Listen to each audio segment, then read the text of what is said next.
Des del Govern coincidim en que l'habitatge és la prioritat política i el problema més greu que tenim damunt la taula.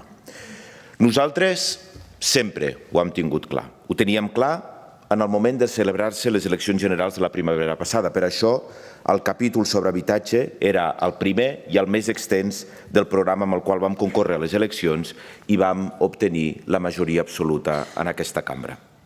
Ho teníem clar també a l'hora de prioritzar l'agenda legislativa d'aquest inici de legislatura, en què una bona part dels projectes de llei, com vostès saben, s'han centrat en la qüestió de l'habitatge. Ho teníem clar també quan vam elaborar el pressupost per a l'any que ve, on les partides destinades a l'habitatge són amb diferència les que més creixen.